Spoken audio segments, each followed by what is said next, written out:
Sanibona bafethu uvane lo. So namhlanje ade kudlala ama-PSL Awards. So lana ke ngizoshaya nje abadlali abawinile bawina lama award lawa ade benominatiwe banike abadlali ade benominatiwe bafethu kodwa ke ngizobala abadlali abawinile. Usengangitshela kuba comments ukuthi ke ngabe mhlawumbe labadlali baya deserve noma ke abadeserve ukwawina lama award. Ungitshele ukuthi ke ubani obedeserve kuyiwina leyo award leyo. Ngizoqala nje ke MTN 8 last man standing. uTshepo Moremi ke bafethu okumdlali weOrlando Pirates odlale kahle kakhulu kuMTN 8 ngosikhathi ke iOrlando Pirates idlala kuMTN 8.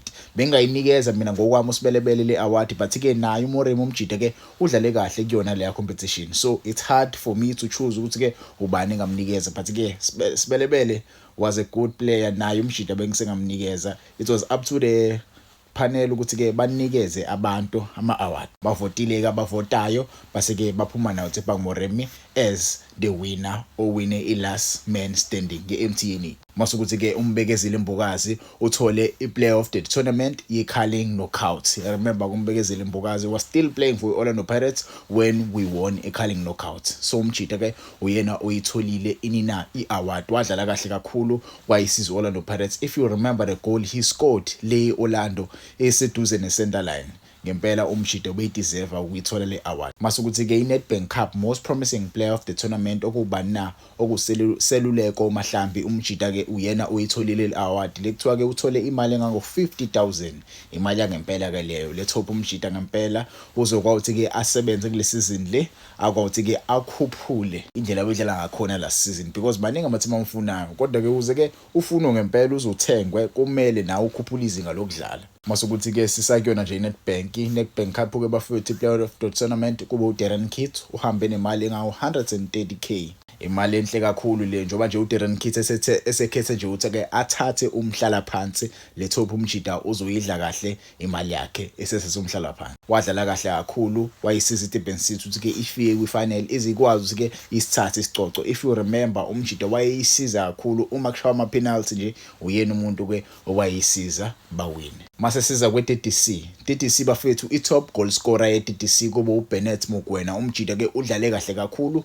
for i-DDC ye-Mamelodi Sundowns. Umjida ngeke ngithiwe ngempela Sundowns ke uma impromoter ezodlalela i-first team but kuzoba nzinyana for yena ukuthi ke ayithole i-game time ku-first team because ziningi i-strike ezikhona kwe-Mamelodi Sundowns currently but ke umjida ubewashaya ngempela ama-goals for i-Sundowns encane lapha waphinde futhi ke wathola i-DDC player of the season. Yabo uzubona nje ngempela lo mfana omncane ubedlala ngempela. Imagine getting i-top goal scorer uqede ke uzothola i-player of the season. Nomjida ngempela bafethu uyadeserve ukuthi ke apromote noma i-Sundowns ke imdayise. Yabo ingayithola imali uma ngase ke imdayise lo mfana lo but ke uyayazi Mamelodi Sundowns esikhathi esiningi uma ke umdlali edlala kahle bayathanda ukumgcina bakuphi nje oMabhena njengamanje. oMabhena baloniwe njengamanje bale ku-University of Pretoria but ke enough of that sidlulele phambili bafethu. Mase kuthi ke Motsepe Foundation top goal scorer kuba ubani nawo Ntuthuko Mlotshwa noRonaldo Vanille.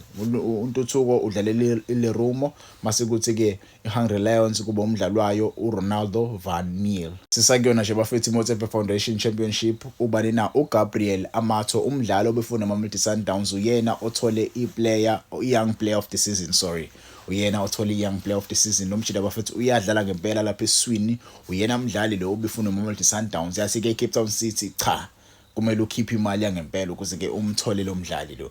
So umjida ngempela ubonakalisile ukuthi ke useqopheleni eliphezulu indlela adlala ngakho. Sisakuyona futhi ke iMotsepe Foundation Championship i-player of the season oku-Emil Witsboy uyena umjida otholele award le player of the season lapho khona kuhanjwe kwakhulunywa nama-players adlala kuyona iMotsepe Foundation babuza ke ubani umdlali odlala kahle kwase kufikwa lana ukuthi ke uyena uEmil Witsboy umdlali ngempela obedlala kahle so uyena otholele award le. Imali yakhula ngempela uyena uEmil Witsboy uWitsboy yabo khona abantu abaningi abangitshela ukuthi ke akusiyeni uWitsboy uWitsboy yabo. So imali yakhula ngempela kuyena umjida. Let's hope ke next season uzokwazi ke ayisize team ibuyele kwiBetway Premiership uma kodwa ke esala kuyona iCape Town City because anything can happen. Siyayazi bafethi ibhola leli anything can happen. Singafika nje i-team imsayine kusemanje Masukuthi ke i-goalkeeper of the season yakhona kwi-Motsepe Foundation uMickey van der Hart obedlalela eCape Town City. It looks like most abadlali beCape Town City badlale kahle kakhulu kule season asiphuma kuyona. It's a pity ukuthi ke ababuyelanga ku-Betway Premiership, yabo. Masukuthi ke u-referee of the year kubeke uEugene Mdluli. Masukuthi ke i-assistant referee of the year kubeke uNandipha Menze, yabo. uNandipha Menze ke uyena obe umsizi kaNompempe owenze kahle kakhulu. Masukuthi ke i-goalkeeper of the season ye-Betway Premiership, yabona ke manje sesingena ku-Betway Premiership. Goalkeeper of the season bafethu kube uyena uSipho Chain back to back. Sipho Chain last season uyena oyethole i-goalkeeper of the season, nakulonyaka futhi ke uyena oyitholayo i-goalkeeper of the season.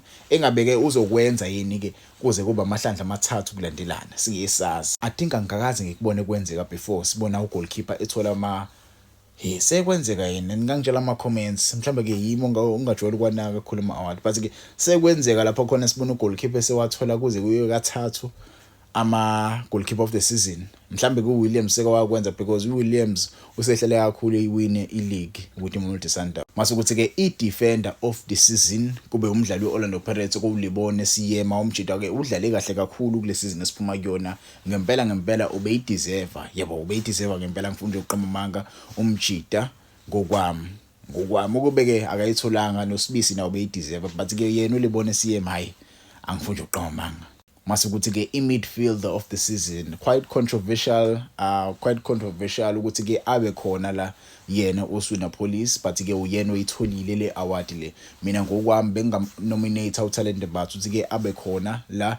Maybe ke bekhona kodwa uSise, I think kube khona uMfukeng, kube khona uMokwena noSwina Police if I'm not mistaken. Yabo abadlali esiswini la kahle kahle bebengekho kakhulu, which is a very controversial thing. You can say whatever you want to say. Mina ngokwami la bekudingela ama-midfielders. Siyabaza uMfukeng, yabo, badlala ama-attacking midfielders, yabo. Masukuthi uOzwina Police udlala as i-winger, but ke you can tell me in the comments if ke ngiyaphambuka la. Mina ngokwami labajida la bengamele banominate, but ke Ozwina Police is the player oyitholile award. Masukuthi ke i-young player of the season again kubeke uRelebohile Mfukeng. If you remember last season nakuleya season uyena owayithola le award, namanje ke umjida uyaqhubeka uyayithola, uyadeserve ke futhi umjida udlale kahle kakhulu. Uma songitshela nje nge-any young player edlale kahle kule season esiphuma kuyona apart from uRelebohile Mfukeng, ke uzongitshela ukuthi ke ikhona enye intwana edlale kahle